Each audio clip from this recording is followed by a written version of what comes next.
Welcome to Strung Out, the podcast that looks at life through the lens of an artist. Your host is the artist, writer, and musician, Martin Lawrence McCormack.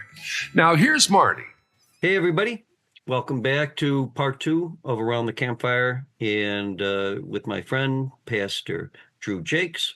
He's with St. David's Presbyterian Church in Campbellville, Ontario. And those of you that have followed us over the years now, the last episode, we were specifically really kind of going in a great direction. I want to keep that flow going because the church, the physical church, and the people at the Church of St. David's is a perfect metaphor for where we're at right now. It's not only as a society in North America, but also just the moral, the spiritual,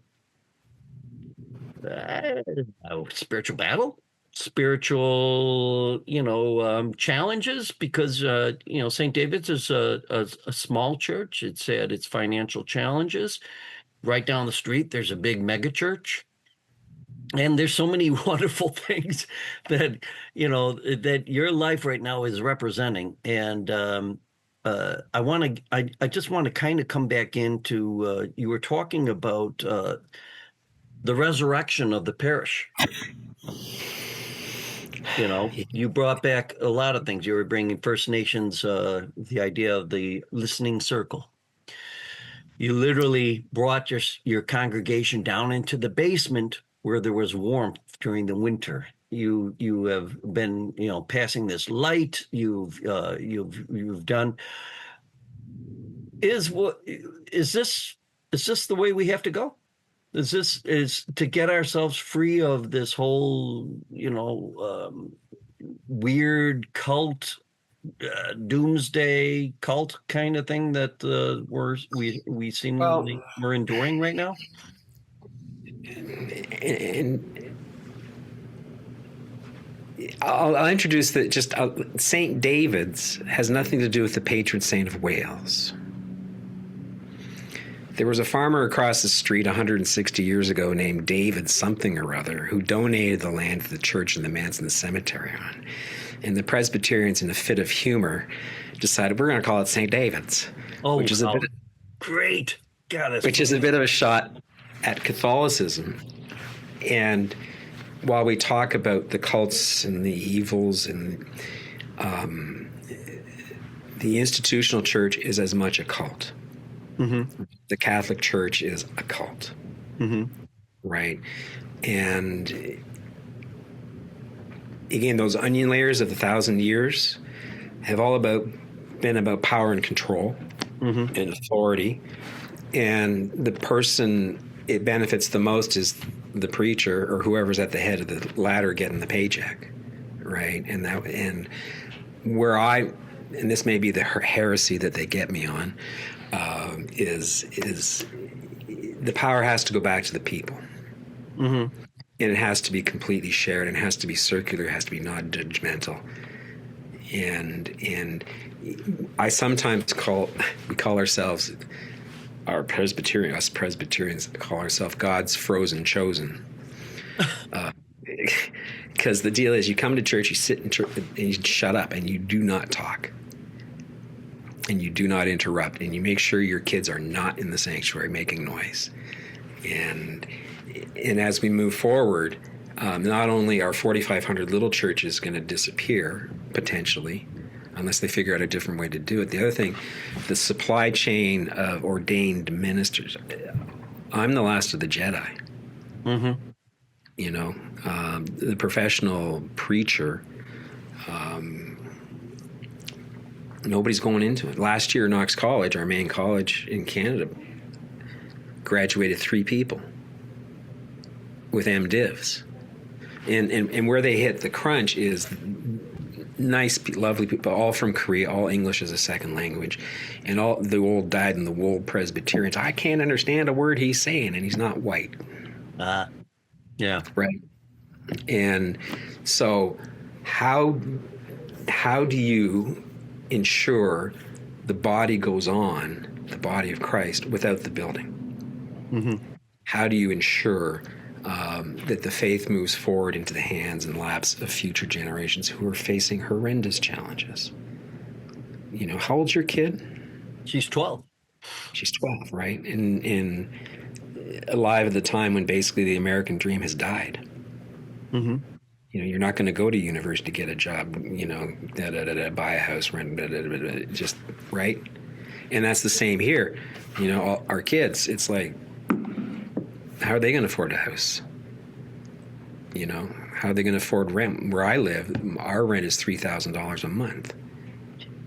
Do you feel then like in some ways, then maybe there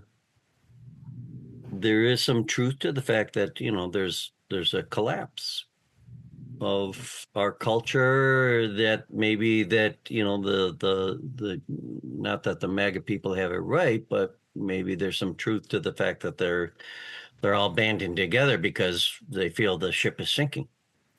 To maintain same old, the way we've always done it, right? Mm-hmm. But the winds of change are blowing, mm-hmm. right? And white supremacy is not anymore, mm-hmm. right? You have a lot of people of Asian descent, of South American descent, of Mexican descent, of African descent.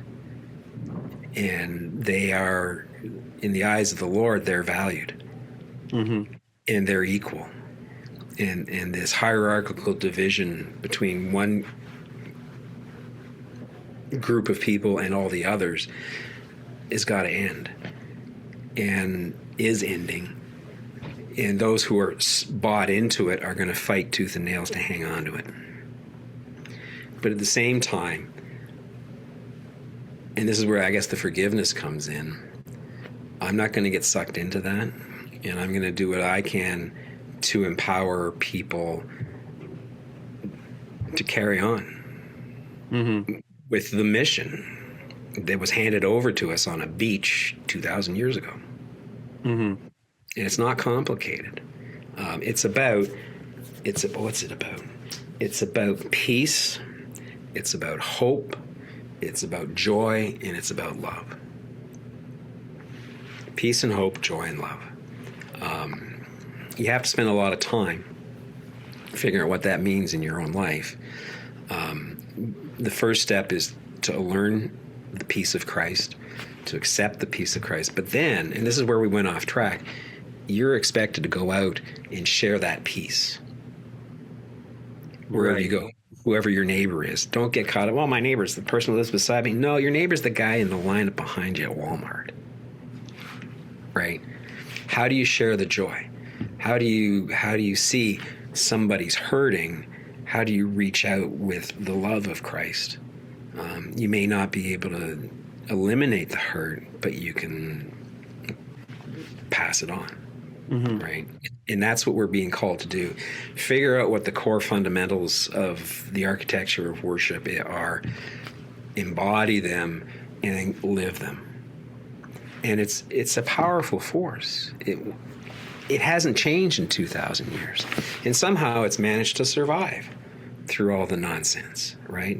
But we're being called to go back to square one and re-embrace it. And so St. David's, you know, I hope we're a light on the hill, light under the earth, right? Because we're doing something really radical and open here that's available to all little churches, is available to people who want to figure out a way to worship.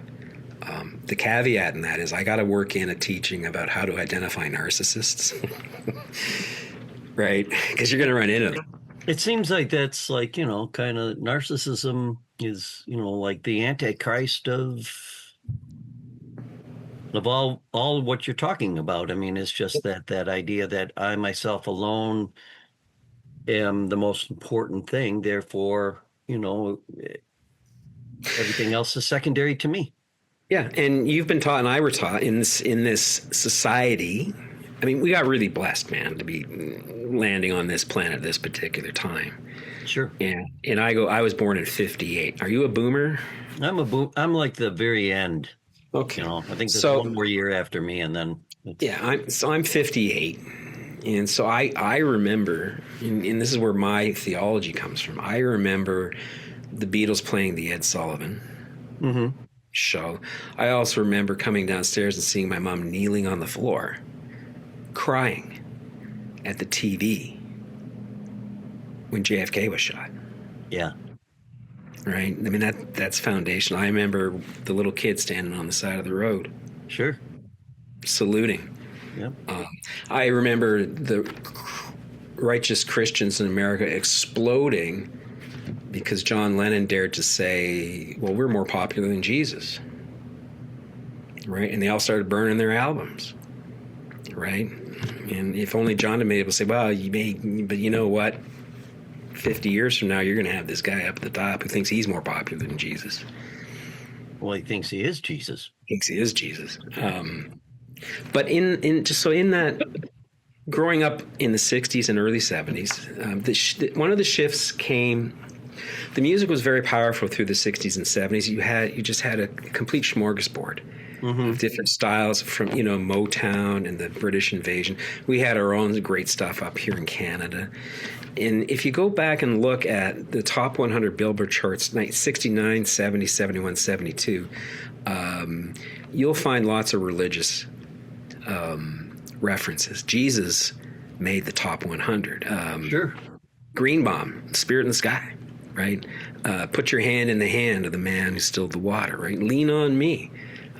In all those songs, I heard, I'd been going to church all my life, and it's like, wait, these guys are singing what these guys are talking about. Why aren't these guys singing these things? And the answer I got is like, well, it's not sanctified and it's not approved. And it's okay. So that set me on a mercenary path. Is that missing now, do you think, from our culture? The What? idea, that idea of that Jesus, in the 60s, you did have that idea of Jesus as much more in line with what you're trying to show at St. David's, as opposed to, I mean, I can't even think of a song, referencing God in a long time, or even talking about Jesus as the person, trying to be like Jesus. Or at least having it started out as a Coca-Cola commercial. Mm-hmm. I'd like to teach the world to sing. Yeah. In perfect harmony, right? Just those little nuggets of sound that got into our heads and affected us. I don't think there's as much of that now. Anyway, just moving forward,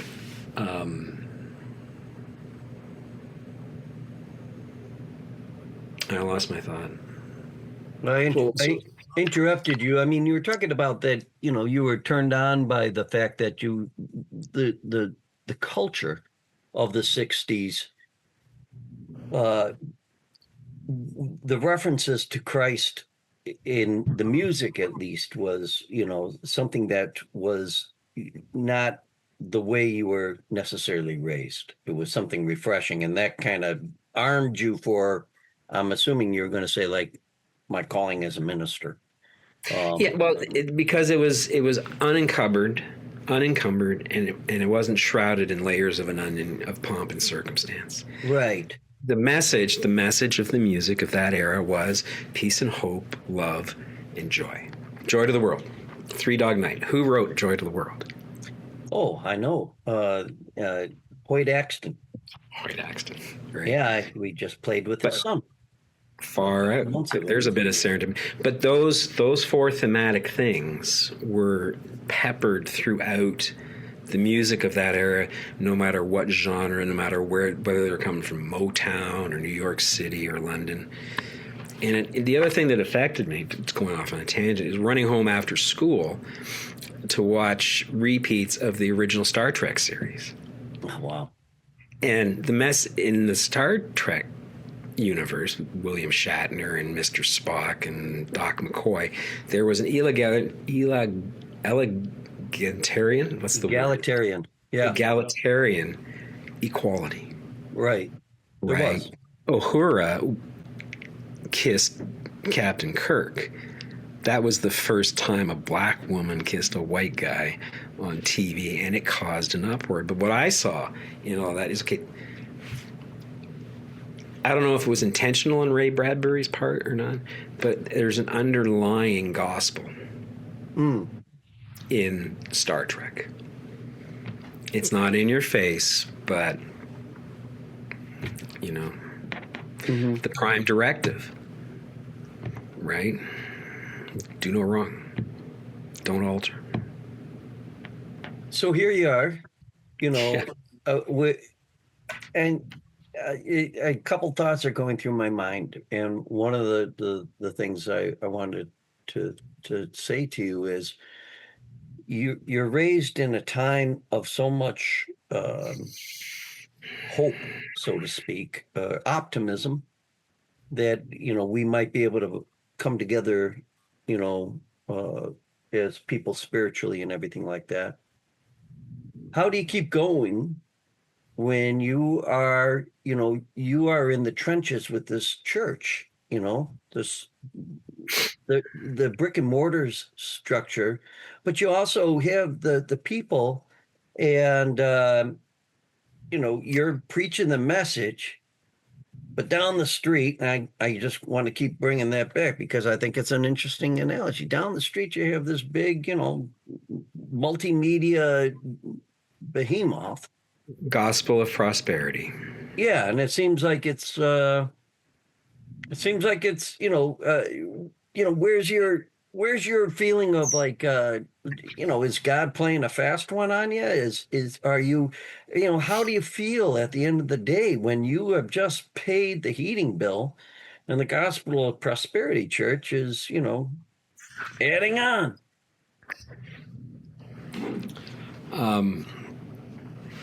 I ignore that. Okay, I like that. That's a good answer. It's not my responsibility. And I made this clear. I came here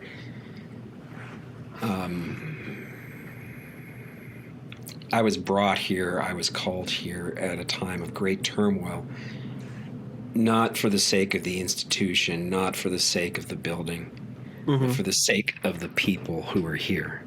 And my calling is to serve them and to be a wilderness guide. You know me as a northerner.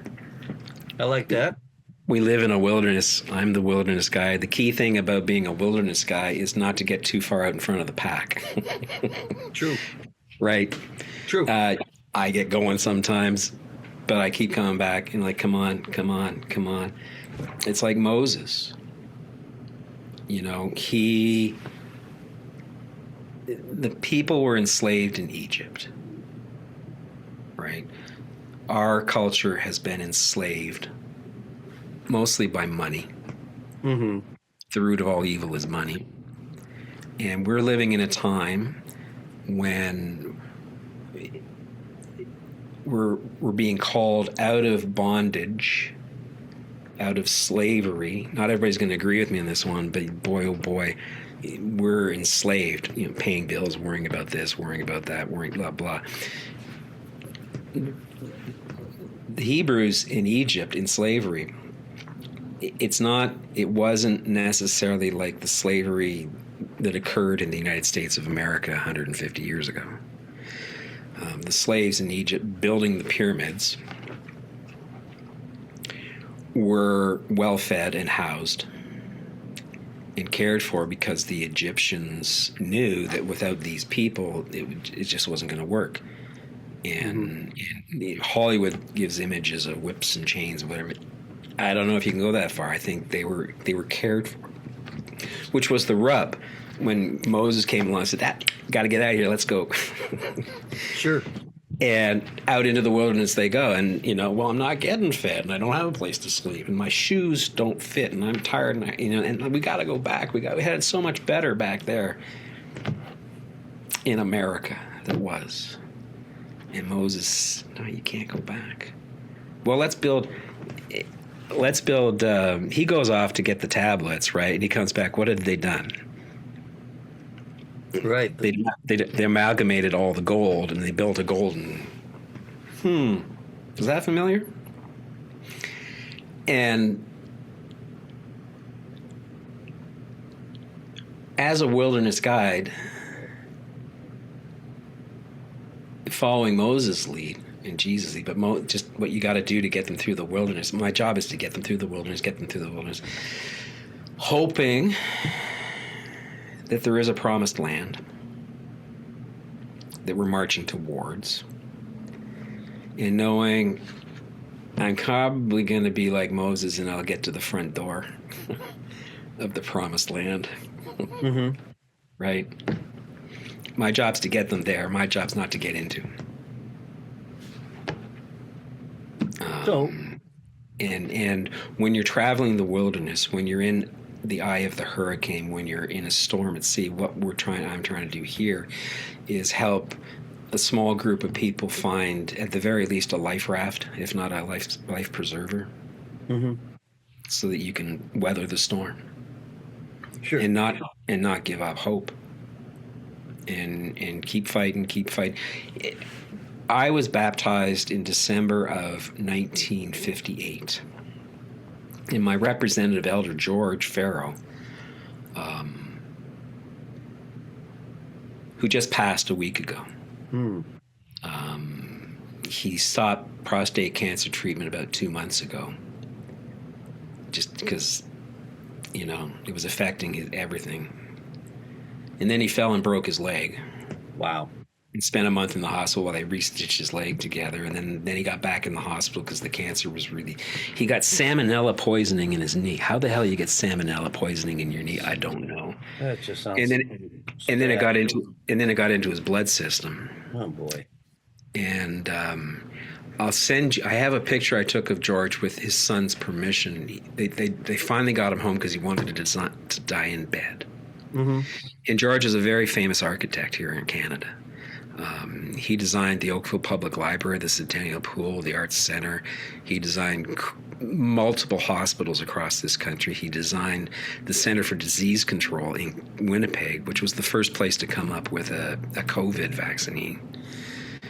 Anyway, the picture, George is in his living room, and there's a beam of light coming in through the window on him. Mm. And he's reaching like this. Wow. Trying to grab hold of the light. And when he passed, his son texted me and said, well, George reached the light. And I think there's a lot of euphemisms for dying that are denial-based. Well, he kicked the bucket, or he's poking up daisies, or he's a worm. I can go George Carlin for hours. Sure. Well, they passed. Well, I like the expression, reached the light. And that's what we're all hoping to do. Sorry to get No, it's a good tangent because what we're heading toward is something that I think it's important for people to try to understand, like your friend George, is as you said in the previous podcast, the toilet paper roll analogy is, it seems to go faster as it gets smaller, life. And we have to take stock of not only our actions, but we also have to ask, why we were here, right? And we're going to take a little break, but when we come back, I want to ask you to expound upon the idea of what is a successful life in your opinion. And because, the reason why I'm asking you that is because you've been in the trenches with this church. And you talked about your friend George. Very few people can stand and say, well, I did this, and this. Yeah. Can I just finish the George story? Sure. So we were both in Knox, Oakville in 1958 December. Now, my great-grandfather was the blacksmith in Oakville. And 160 years ago, he went around and convinced the small congregation of 40-some-odd people to sign off on the mortgage to build the sanctuary that still is there today. Nice. And on the other side, I'll tell you this story another time, but on the other side, my other great-grandfather, had a shipping company and ran rye from Gooderham Wharton in Toronto across to Rochester.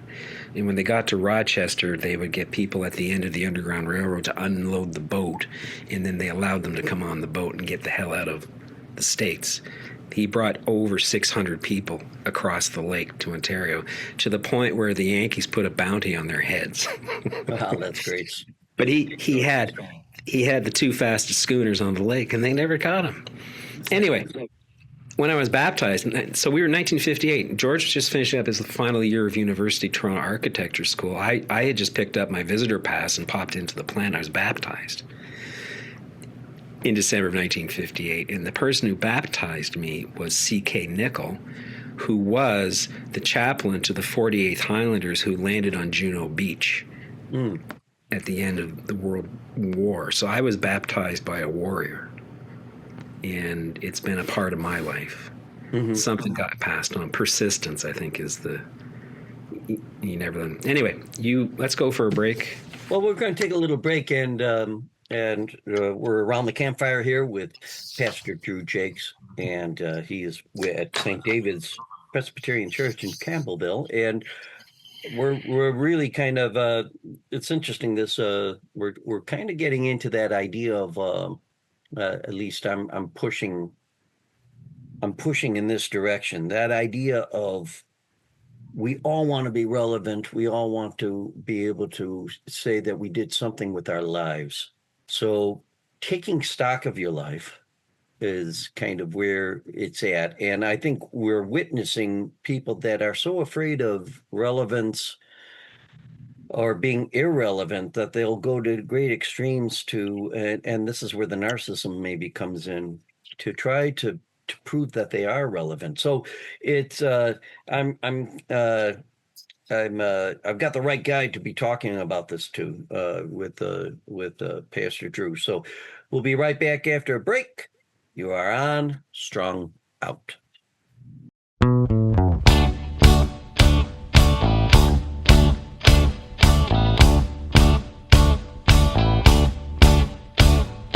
Everybody wants their car to go faster than the rest. Everybody wants their car to go faster than the rest. Everybody has an elephant that wants to be relevant. Everybody wants their phone to have the latest apps. Everybody wants their phone to have the latest apps. Everybody has an elephant that wants to be relevant. Gotta come to terms with the pachyderm. Gotta come to terms with pachyderm. Gotta come to terms with the pachyderm. Gotta come to terms with the pachyderm.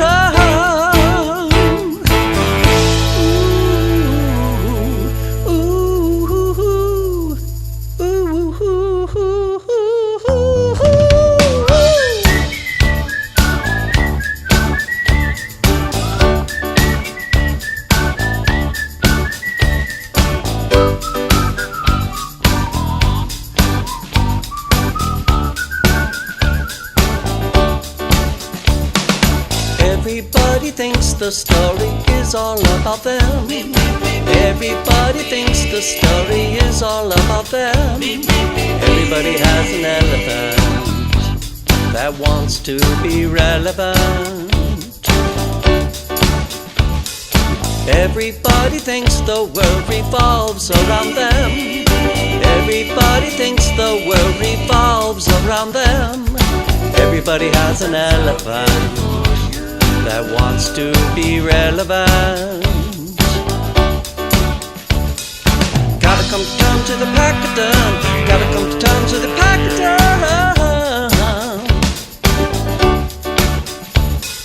Gotta come to terms with the pachyderm. Gotta come to terms with the pachyderm.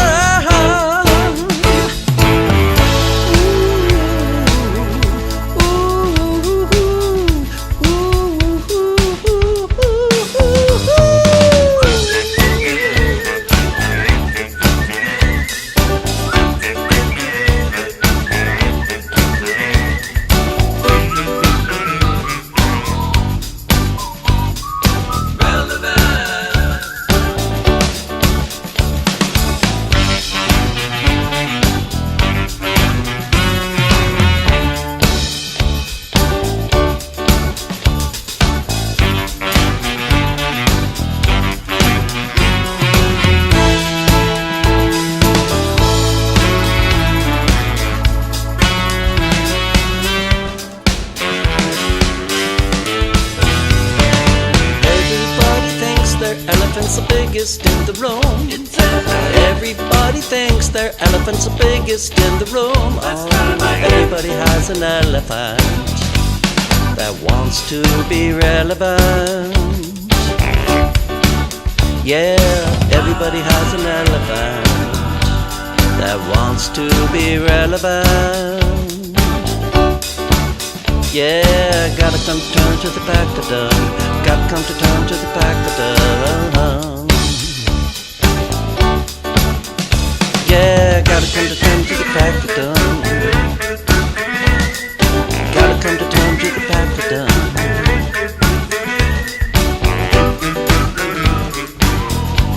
that wants to be relevant. Everybody has an elephant. Everybody has an elephant.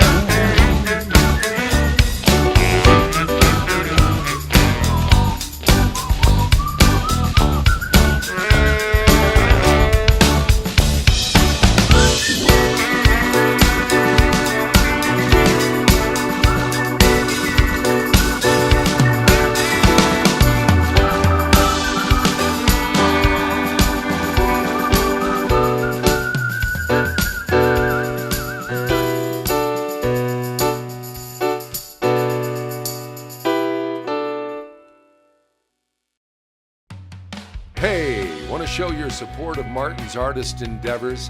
Buy Me a Coffee is an online site that makes supporting Marty easy. In just a few taps, you can make a payment of any amount, and no account is needed. You can also decide to become an ongoing supporter. Go to martinmccormack.com and click on the words Support Martin. Let's help Martin keep it all caffeinated.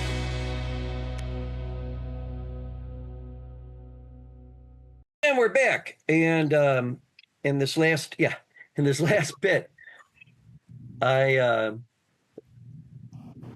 this is the thing that I think is where we're at in the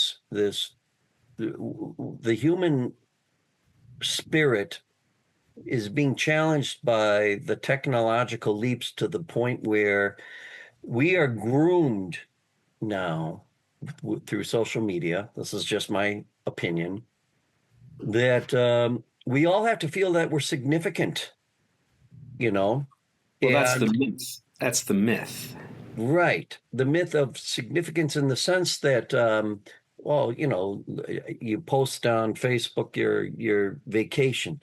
Everything is idyllic, but also you also have to come up with some sort of notion of what is success, right? And what is a successful life? And I love the analogy of, St. David's Church,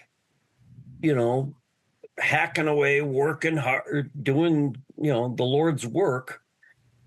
And down the street again, there are, or up the street, or even across the country, or, there are those other places that have the bright flashing lights, and they also want you to think that they're a success.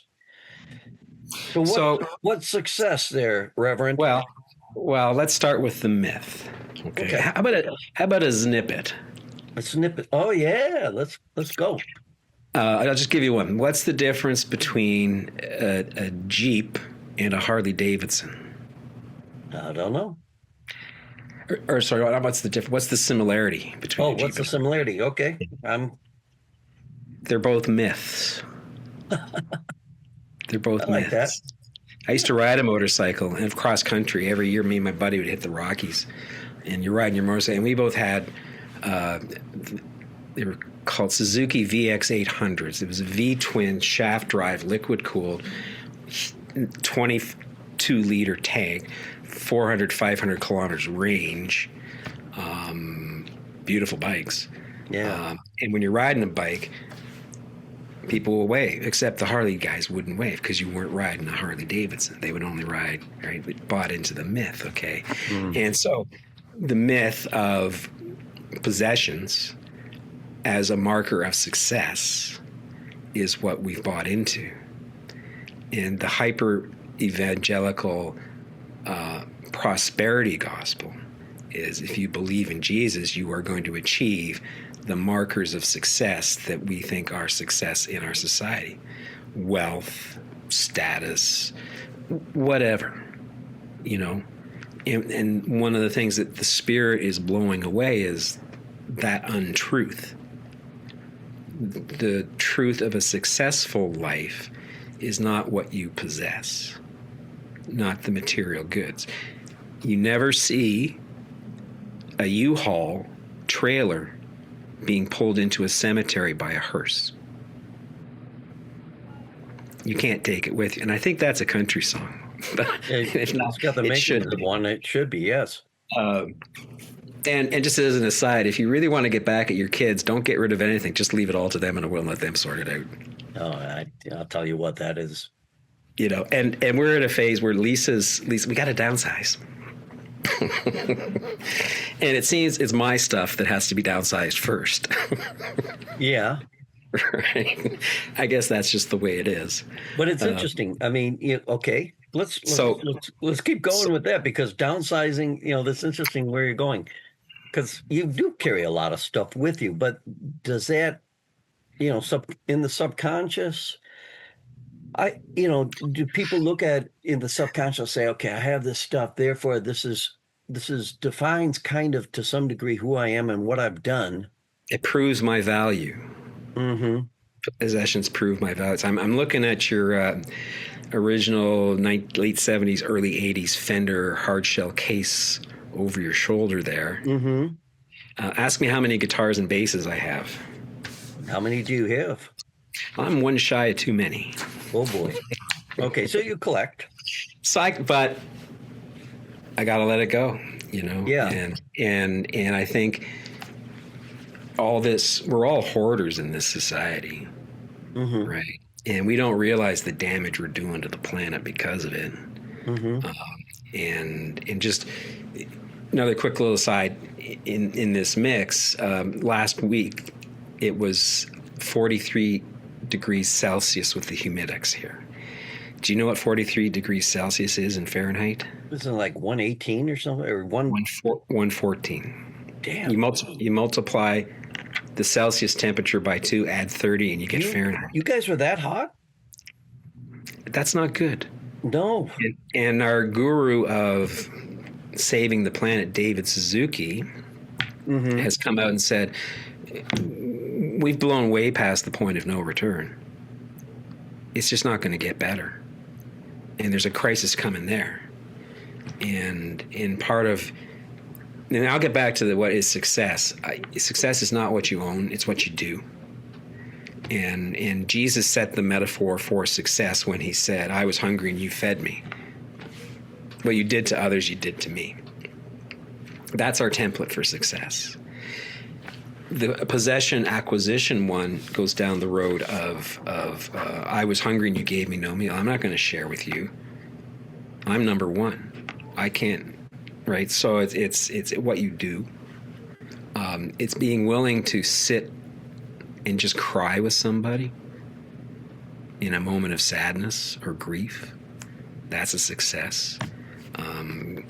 Going and sitting with somebody who's dying. I mean, not everybody can do this, but it's part of my job, going and sitting in people who are dying and trying to figure out how to comfort them. That's a success. I make lots of mistakes on the highway of life. I've jumped the guardrail a few times. Does it weigh on your mind at all? Any thoughts of like,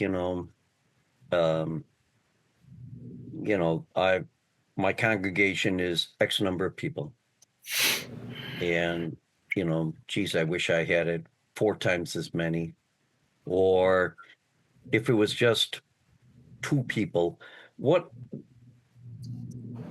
I'm trying to drive at is what is permissible for somebody to feel that they've done enough in their life, they've done good.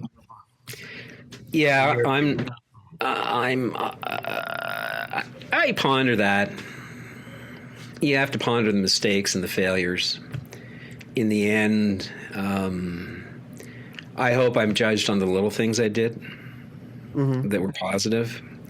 You know, it's like whenever I go to a till and there's a living human being cash register person there, which is a miserable job, because everybody's going to complain about the price of potatoes. A tomato here last week was $8. Holy. Wow. But my job, my calling is to be positive in that moment.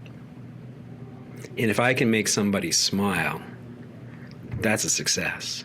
Right. You know, when I get on the elevator, if I can crack somebody up in the 3 floors going up and down, that's a success. It's the little things. I can be a miserable son of a bitch. Right. And we all can. And I'm trying to, you know, do that. So back to your question about what is a success, following the prosperity gospel, the 7,000 down the hill, they believe they're a really, really successful, you know. We got so many people coming in on Sunday, we got police stopping traffic. And how many of you could have ride share? You know, instead of all going in your SUVs and burning gas. This last week, we had 30 people in church, from a 1-year-old to a 95-year-old who just got a pacemaker put in, and a gal who's dying. But we had 30 people, and we had 2 people on Zoom from Northern Ontario and Alberta. Oh, that's cool. It is, but also there's a lot of the population of the church that are well over 80. And there's a trajectory. And we're going to do the best we can to have a good time and enjoy each other's company while we can. But in the end, Jesus' model for a successful church was 12. Right?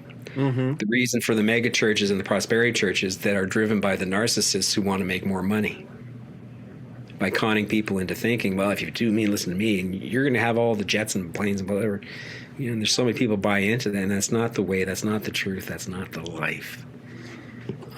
And I think we all need to downsize and get rid of stuff. You know, on the last podcast, we were talking about, you know, the MAGA movement, a lot of this, the narcissist, you know, narcissistic, but also the people themselves who aren't necessarily narcissistic, but they're looking for something to give them a sense of validation. And you know, they're, in my opinion, they're barking up the wrong tree. But I think ultimately it comes down to kind of this idea of, like, you know, what is it that you want your life, you know, to have as meaning, you know? And, you know, what I'm hearing from you saying, I love the fact that you just said, you know, Christ started the whole thing just with 12 people. And no pulpit. And one of them betrayed him. Odds are. So, but to be clear, that was that part of the journey up to the crucifixion. John 21 is after the crucifixion. Right. It's on a beach. Judas is long gone. Right. And he starts on the beach with the lads. You know, and just to, in that journey of whether it was 3 years or 2 years or what, doesn't matter. In that journey, Jesus never talked about transgender. Jesus never talked about homosexuals or gay people. Jesus wandered around not only with 12 guys, but also a few ladies, one who may have had a questionable reputation, right? And there was just that, you know, so in that's success, because in that he met people's needs by loving them, by caring for them, by praying with them, by validating them, by saying you're important. And what we're all looking for are those things.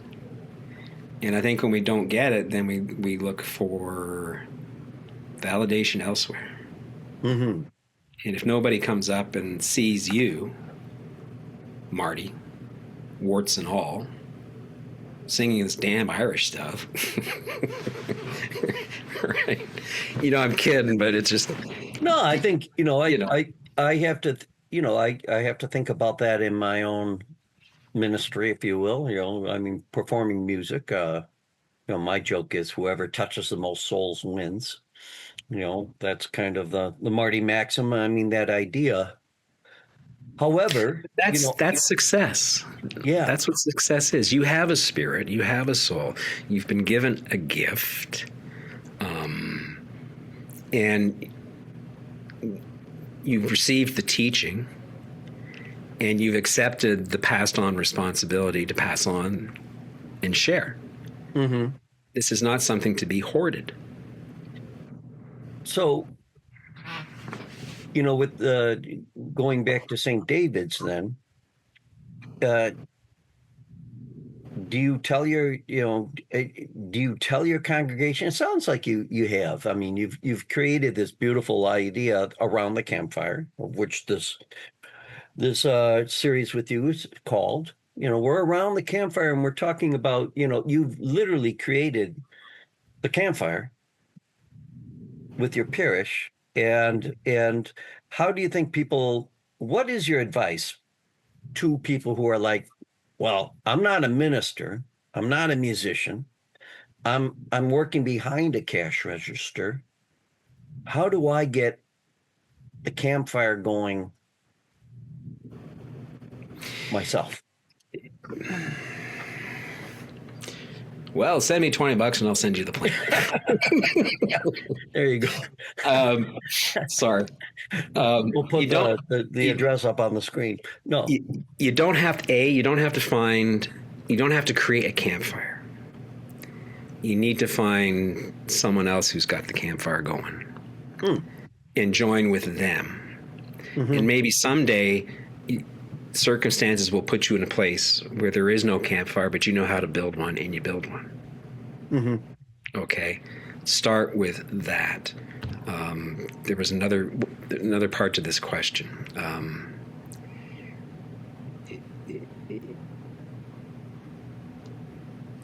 About not being. I graduated in '84. And when I started my Master of Divinity, they were still accepting handwritten essays. Mm. And the MDiv training was they filled your brain with all kinds of stuff so you could go out to a little town, a big town, and be the second smartest guy in town after the doctor, right? And there was a societal pressure that you showed up in church. Mm-hmm. And so the training is how to interpret scripture, how to write sermons, how to do these things. And that one of the things I'm talking about is you need to be prepared for the time. I'm not predicting the time, but there will be a time when I'm not here. Mm-hmm. It's just reality. Right. In the meantime, while I'm here, I need to help you figure out how to do this. And the beauty is, as much as AI is diminished, there's some positive values there. And for instance, and I'll put this challenge out to your viewership, take the phrase from Jesus about unforced rhythms of grace. Just put unforced rhythms of grace into Google, push enter, and take a look at what AI comes up with. It's about a page, and it's a really brilliant exegesis and sermon. Basically, what the Bible passage is all about, you can add a personal story to it, and Bob's your uncle. Right? Yeah. So my professionalism in knowing how to do sermons and write all these and be the pro isn't as necessary as it used to be. Mm-hmm. And people can be empowered. But again, the caveat is watch out for the narcissists, for the people who want to build a campfire, but actually what they're building is a bug zapper. Right? Very good analogy. I like that too. Well. So let me just throw one more question at you to tie up our conversation for this time. Are you, at the end of the day, are you ready to meet your maker? I got no choice. You know, it's going to come. You know, you saw your friend George go. Yeah. I'm sure, you know, when that happens, when those things, you know, they're always great because you do see yourself, right?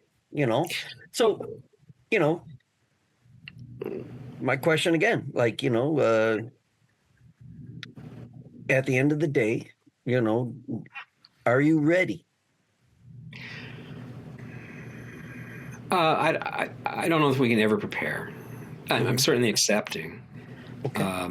I've processed through the fact that whatever it is ain't the mythology of clouds and wings and harps and golden gates and pearly gates, and that's just fantasy land.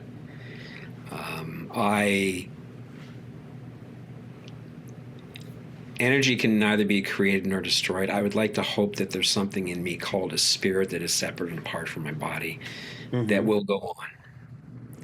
And what it goes on to, I'm hoping, is loving, peaceful, joyful. But I'm not going to have eyeballs. And I'm not going to have ears, and I'm not going to have a mouth, and I'm not going to have fingers, and I'm not going to, you know, I'm not going to have this existence. And so knowing that, I have to make the most of this existence. And that's the preparation, making the most of this existence. And as a, you know, a minister,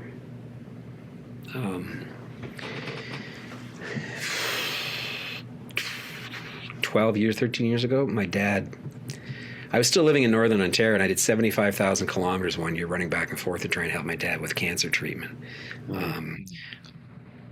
I doubt that I'll dodge the cancer. Far too many bad habits, but I'm not going to go through what he went through and the chemo and all. It's just like, when your time's done, your time's done. I'm not going to be one of those guys with the walker and the 5-pound oxygen tank. Right. You know, I'm going to enjoy this as much as I can. I'm time limited. My visitor's pass is going to get pulled. At the end of my dad's life in hospice, my uncle came in and tried to set up a numbered provincial Ontario company so my dad could hide some of his cash from the Canada Revenue Agency. The CRA, what's the revenue agency in the States called? The IRS. The IRS. The IRS, CRA are big bears that you do not poke. Right. They're going to get you no matter what. They right? they know everything. Yeah. And if it wasn't so sad, it would have been funny. And like all these years later, the estates still aren't settled. Wow. Because of the CRA. And the last day I got a call at my mom's condo from the hospice saying, you need to get over here now. About 6 a.m. Because they know when it's getting close. And so I said, okay, I'm going to get over there. Mom, you get over when you can. And I was there, and you could see he was on hydromorphone, and hydromorphone shuts you down, starting with your feet and your extremities, and just slowly puts you to sleep.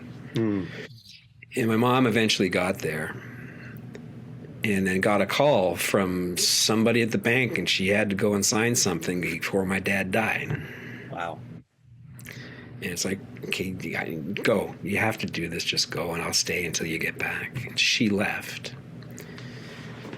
And I doubt she was in the parking lot when the nurse came running in and said, did you ring the bell 7 times?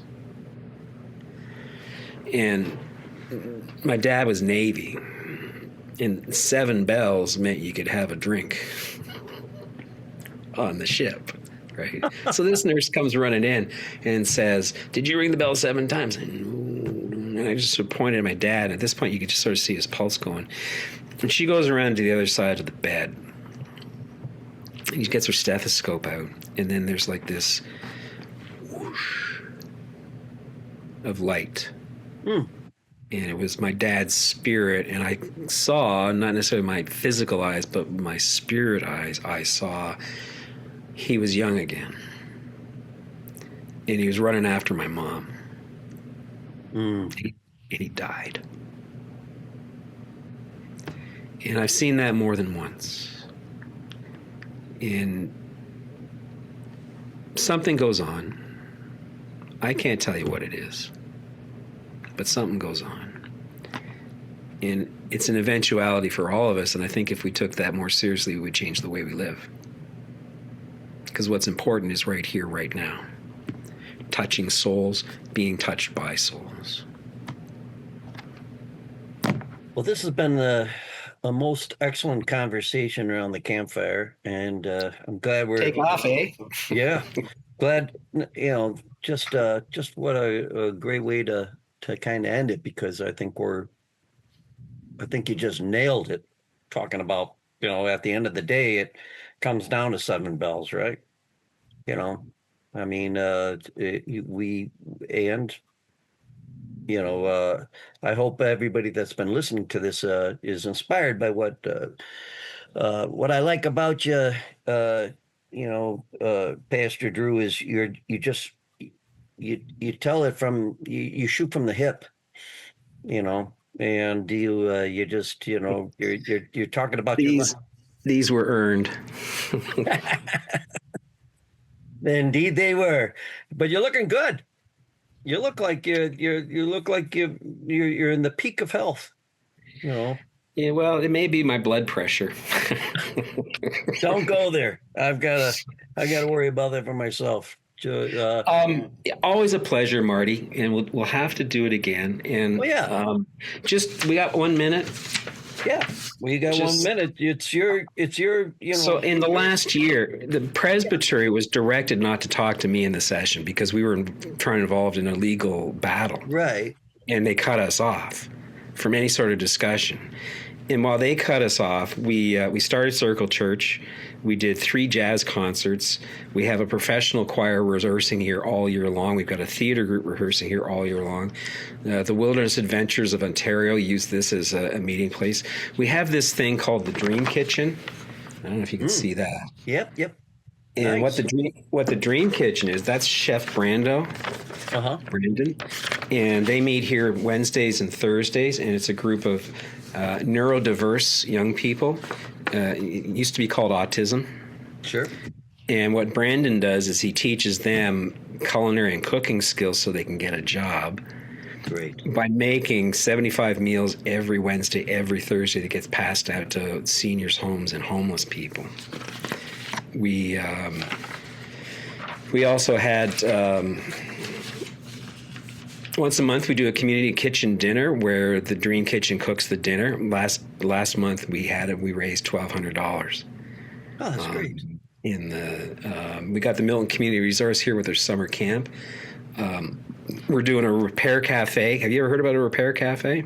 No. What is a repair cafe? Is a bunch of old guys who have specific skills for fixing shit. And they set up on a Saturday. You can bring your vacuum cleaner. You can bring whatever it is, and they'll fix it for you if they can. We had screenless family nights where gatherings and you leave the device at home. I love that idea. Anyway, we've done a lot, and our motto is, in a changing and turbulent world, this building is being transformed to be a place to connect, to create, and to celebrate peace, hope, love, and joy. And we call it David's Place. We dropped the saint because saint is church, and that ST is a barrier. Right. And what I will do is I will send you a few things. Yeah, send them along. And if anybody wants more information or support, get in touch through Marty. Your people, talk to him. His people will talk to my people. Right. I will be putting up my email address just so people can reach out if they want to get some of the specific stuff that you're doing to build community. And I see a couple more conversations coming on the pike that we need to touch on. One of the things I love that mission statement that you have for David's Place. I like that. and just the notion of creating joy should be another topic that we're going to have to touch on. But when I talked to Pastor Drew about this, I said we're going to set aside 2 hours. And he's like, I don't think we're going to be able to tackle, we'll, fill 2 hours. Well, guess what? We've just filled 2 hours. So I want to thank you again. Thank you for your fighting the good fight. And, Brother, I'm tired. On behalf of the United States, we're sorry. I don't take it personally. I know it's not. Do you ever have a girl tell you it's not you, it's me? Oh yeah, geez, yeah. So, and to finish, okay, so joy. There you go. Everybody, take it from Pastor Drew there, and thank you again. And we will be talking again on Strung Out with Pastor Drew down the pike around the campfire.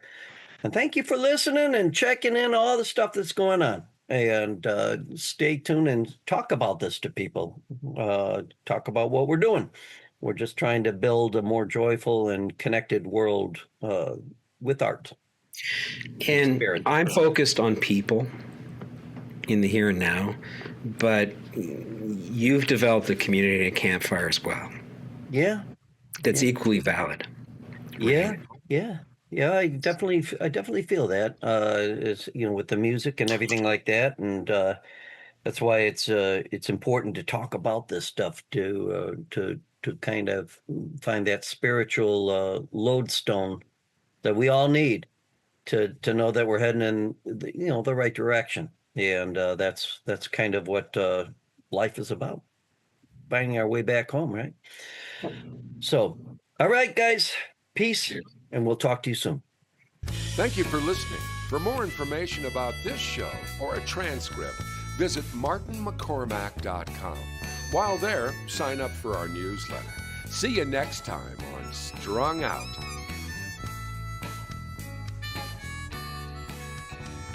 It's all so wrong, this pain we feel makes no sense at all.